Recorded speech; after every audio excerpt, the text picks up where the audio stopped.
Here, here, he pilates. Here, here, here. Good.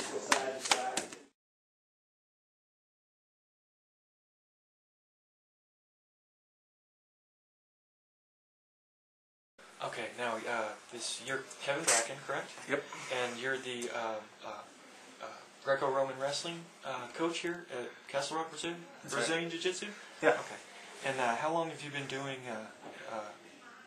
your Greco-Roman wrestling? I've been wrestling for about 27 years. 27 years? Okay. Yeah, since 7th grade. You do not look that old. I have to interject that real quick. Is that right? I guess, I don't know, my hair is falling out, so what are you going to do? Yeah, 27 years roughly, and started in 7th grade and spent a long time studying the sport, and if I ever get it down, I'll let you know. Okay, okay.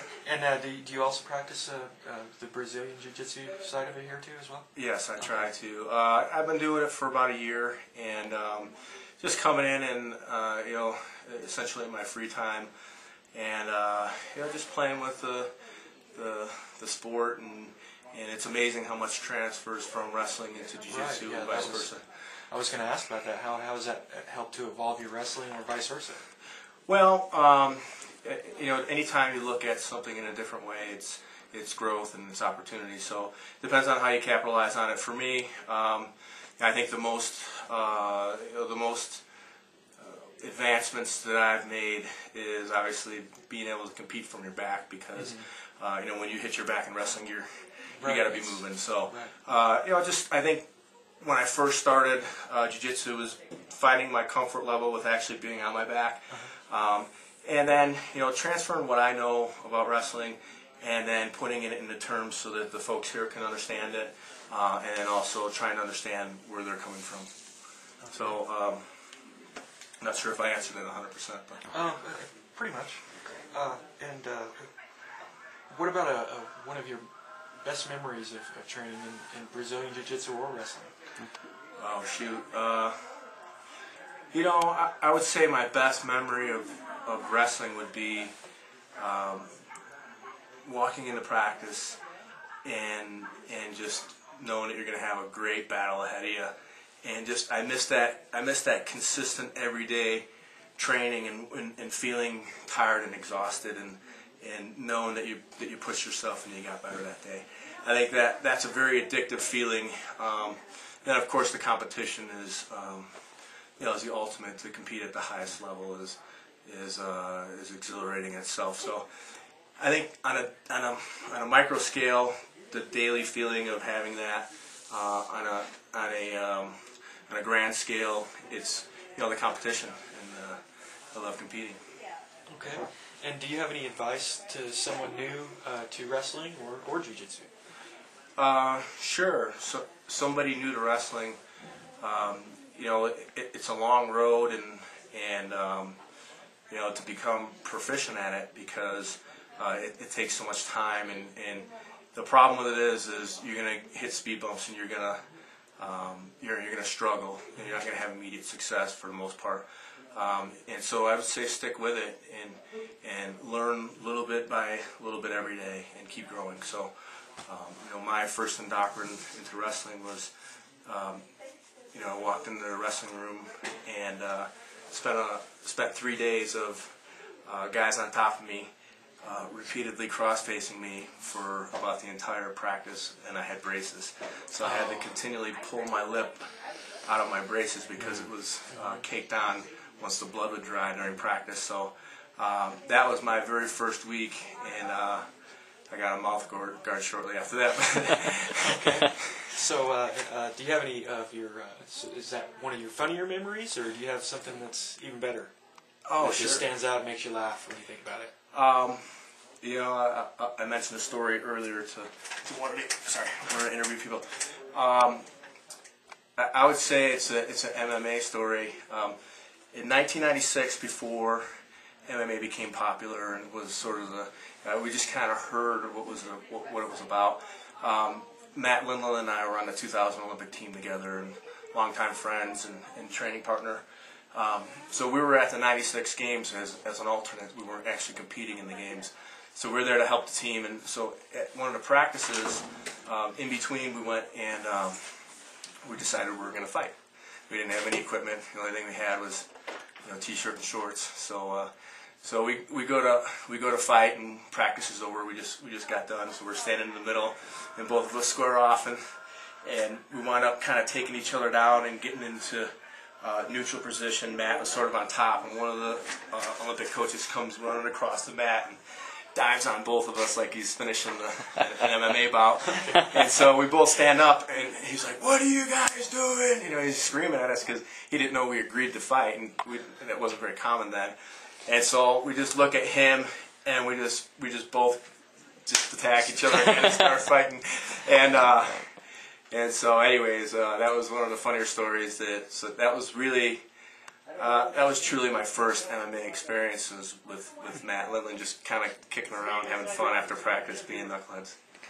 What other competitions have you participated in? I fought in one of the first sort of it was Matt Lindland Sportfight, and Randy Couture and Dan Henderson ran a show out there. I fought in it was called Rumble at the Roseland, and actually Chael Sonnen, I think when his father was alive, he was the coordinator of it. But anyhow, I fought in that early on. Are you from Oregon? Or? No, I'm from Chicago. Okay. I grew up in Chicago, but I spent a great deal of time at the Olympic Training Center in Colorado Springs. So this is home for me now. But so I spent I fought in one of the early shows when it wasn't when it was underground, and they wanted to do a professional fight, but they wouldn't let them do it because of sanction, and that was when each state was trying to get sanctioned individually and things like that. So you really took a part in the birth of the industry. Well, I did in the way of I've been around it, and most of my friends were really at the ground level involved. I didn't make it my life, and I didn't try and make a career out of it.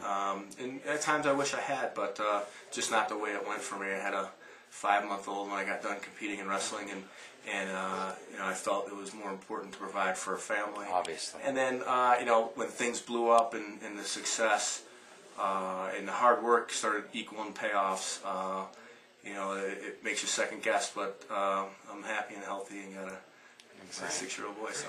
Exactly. Do you have anything else that you'd like to say, or anyone that you'd like to thank? Yeah, absolutely.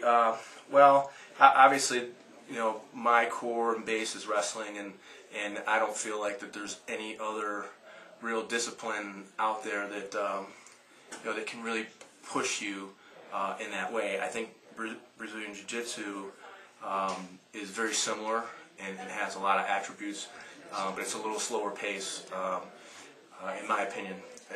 And I'm sure that's arguable, but I agree with that. But so that's kind of my thoughts. I was just at the Olympic Training Center yesterday, and Joe Warren and I are going to get together on a weekly basis. Joe Warren's going to get back into wrestling and try for the World Championships this year. And Joe wrestled 3 matches and didn't win a match. Of course, there were international guys that were the best for their country. But Joe took 2 years off of wrestling and strictly did MMA, and it's a very, very hard thing to do, is to step outside of wrestling and then jump back in. And so what Joe's statement was, and I was really, really proud of Joe. He wrestled great. What Joe's statement is, he's like, I'm out of shape for this. And so Joe was like, hey, listen, there's no other sport in the world that can push you the way wrestling does, and it proves it because I'm one of the best guys in shape in the world in MMA in my weight class, and I'm coming out here and I'm getting tired. He's like, how does that happen?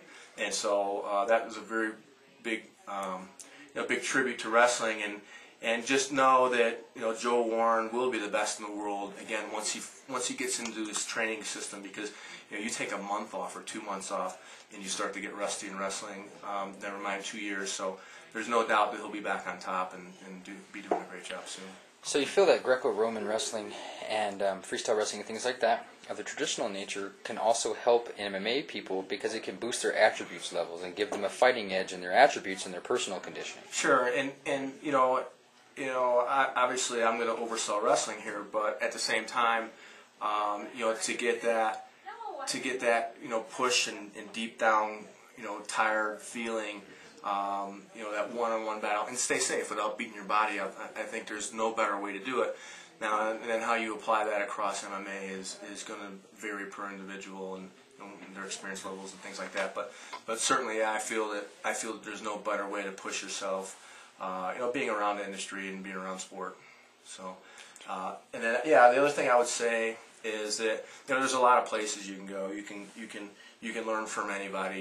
You can go ahead and find a gym that's probably up the road that has very quality people in it, and you can find instructors out there that'll show you the technique. But what I like about this place and this facility are the people. When I walk in here, I've got a very good base of people. I can bring my son into the Olympic Training Center and have those folks serve as an example to him. But now I've got I've got these folks in here that are in my neighborhood that I'm comfortable. When you walk in the door, everybody comes in and shakes your hand, not because you're here to interview or because of who you are. They do it to the new guy or the guy that's been around for 10 years. Everybody comes up, everybody's nice, they're respectful, they're looking out for each other, they're not trying to hurt each other. And so it's just a great atmosphere. And for me, that's more important, or as important, as the training to have a good environment that I'm comfortable showing up to. Okay. So. Okay. All right. Hey. That was